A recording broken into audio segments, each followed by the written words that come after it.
As a quiet speaker, many times in my life, I've had people interrupt me in conversations.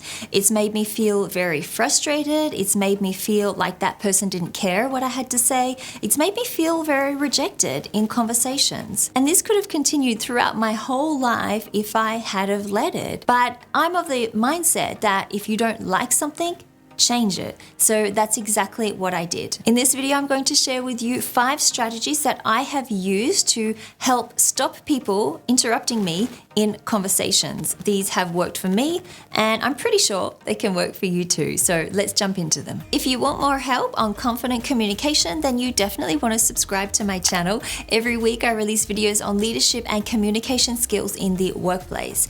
And don't forget to download your How to Become a Go-To Expert guide. It's a free PDF available on my website. I'll put the link in the description below. The first strategy I want you to think about to stop people interrupting you in meetings is to not give up too quickly. So one thing that I find I've done with myself, and I notice with a lot of other people, is when people start to interrupt you in the meeting, you will give up too quickly. You'll give in to that person and you will let them have all of the talking space. So when someone is trying to interrupt you, what they are trying to do is they're trying to take away the talking space from you. They're trying to get the talking space for themselves. If you give up too easily, if you give up too quickly, then essentially you're giving them the talking space. Now you, in every conversation, you have a choice. You can either give in and give them the talking space, or you can fight for your talking space and stop that person from interrupting you. Up until now, I imagine that you have been conditioned, or you've just been used to, maybe it's an easier decision for you, you've been used to giving the other person the talking space. As soon as they start to interrupt you,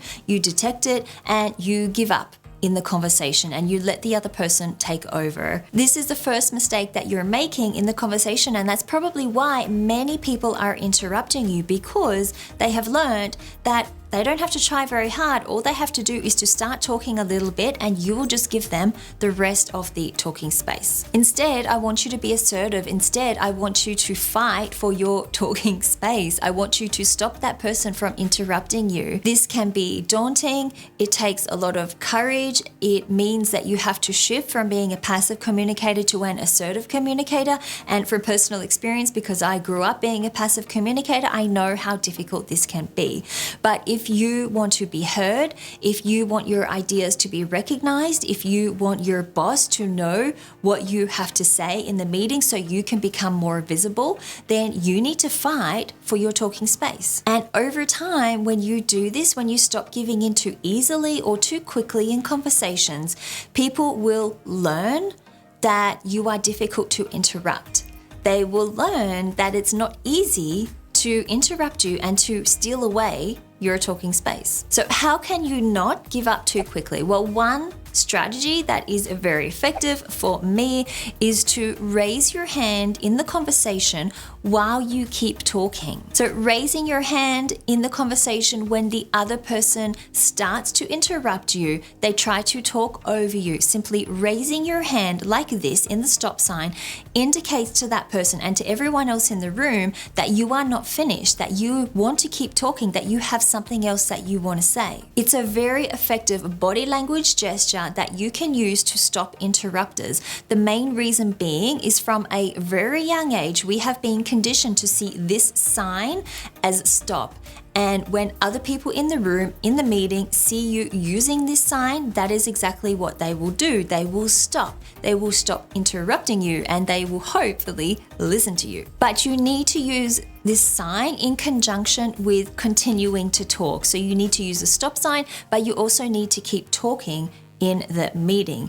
Because if you use just this sign and there's silence and you say nothing, the other person is not going to understand what you actually mean. They're going to see it as an opportunity for them to keep talking and to interrupt you. So you need to combine this sign with you continuing to talk. And for extra impact, you can make eye contact with the person who is trying to interrupt you. So when they are starting to talk over you, simply use this sign, keep talking, and look them in the eye. More often than not, most people back down at that point and realize that you have something really important to say and they need to wait. If that strategy doesn't work, then you might need to be more assertive or abrupt interrupt with that person and tell them you are not finished yet. This does take courage, but when people use it in group situations, it's extremely effective in getting the other person to shut down, especially if it is in a group situation, because when you directly tell someone that you are not finished yet, it makes that person look rude. It brings to the attention of everyone else in the group that that person has interrupted you. They've done something incredibly rude. So to save face, what most people do is actually back down. So they give in to you, and effectively you have prevented them from interrupting you. Now, you might be worried that saying something like this, being very direct and telling that person you have not finished yet, is going to make you look rude. It's going to make you look like the rude person in the room. But I want you to think of it this way. You were the person who was talking first. You were the one who had the talking space. The other person jumped in and tried to take away that talking space from you. They tried to interrupt you and take over the conversation. So who really is in the wrong here? You or them?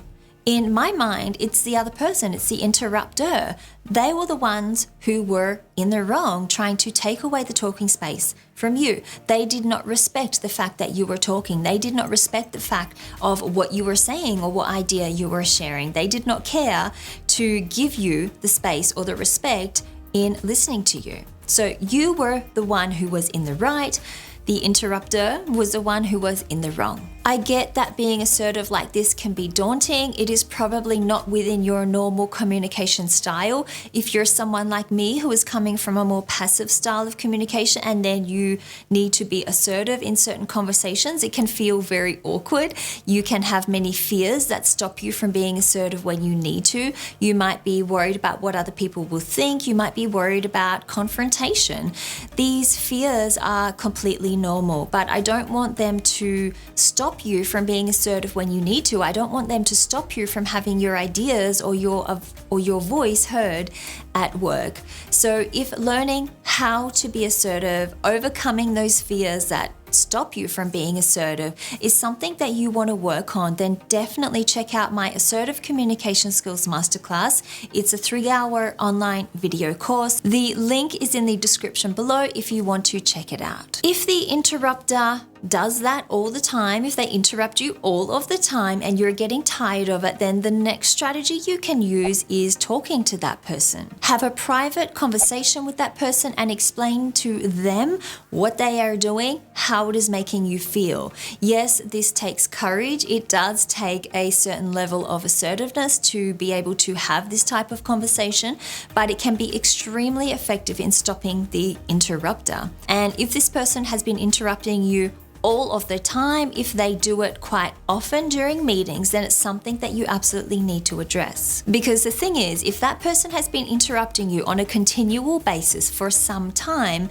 they're used to it. They expect it. They've kind of established this type of communication style with you. They understand that if they start to talk over you, you'll stop. You will let them have the talking space, and that is exactly what they expect every time they try to interrupt you. You need to reset this person's expectations. You need to set new boundaries with this person so they understand that they can't interrupt you in the future and they can't take away your talking space in the future. Or at least if they try to do it, you're going to make it really difficult for them to do so. Obviously, I recommend you start with the 3 strategies that I have already shared with you in this video, but if they don't work and you need to have a private conversation with them, then you can say something like this. Bradley, I don't know if you realize you're doing it, but every time I start talking in our weekly meetings, you cut me off and interrupt me. It makes me feel frustrated and insignificant. In our next meeting, could you be more aware of this and wait until I finish speaking before you jump in? Don't be afraid to use strong language. Now, I don't mean swear at that person or curse at them or anything like that, but don't be afraid to be assertive. Don't be afraid to use strong language. This other person who keeps interrupting you, they're in the wrong. They're overstepping your boundaries. They're not respecting you as a professional, as a co-worker in that meeting. So don't be afraid to use strong words or strong vocabulary if it helps you to convey your message in a clearer way and have more impact. And make sure that you don't use any passive communication. So passive communication will absolutely dilute your message, and it can cause the other person to walk away from the conversation being confused, not really knowing or understanding what you want from them. So don't use passive language. Instead, use assertive language. And lastly, you can deter people from speaking over you or interrupting you through a technique that you can use when you first start talking. I'm going to share a couple of different phrases that you can use for this technique depending on the situation that you're facing. So phrase 1 is, I have 3 points to make about XYZ. They're quite complicated, so I'd like to request people let me finish before you jump in with your thoughts. And then you start talking with your thoughts. So this phrase is extremely helpful to use if you actually know what points you're going to make, if you have a clear idea about what you're going to say in the meeting, about what the idea is that you want to share. It gives people the expectation of how long you're going to talk for, how many points you're going to cover, how involved what you have to say is. And when people know how long they're going to have to wait and let you speak, it deters them from interrupting you.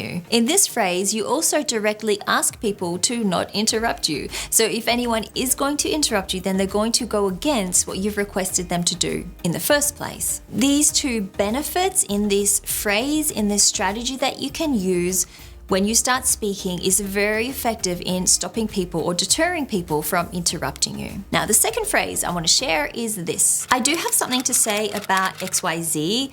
It's a partly constructed thought, so please bear with me while I try to explain it to you. This phrase is really helpful when you want to share something in a meeting, but your thought or your idea is not 100% constructed. It might be a little bit hazy, it's not fully fleshed out. So this is really helpful to use in those situations. It helps you carve out the talking space in the conversation so you can actually share your ideas and your thoughts.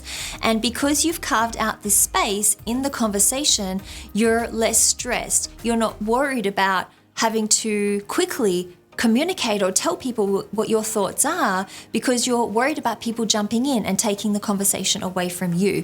You have calmly carved out the conversation and you're confident that people won't interrupt you, so you can continue to talk and share your ideas in a calm and a more confident way. To continue your learning on confident communication at work, there are 2 videos I want you to watch next. The first one is why you don't speak up in meetings, and the second one is how I learned how to be assertive in my communication. I'll put both of these videos on the screen right now so you can watch them now or save them to your watch later list on YouTube.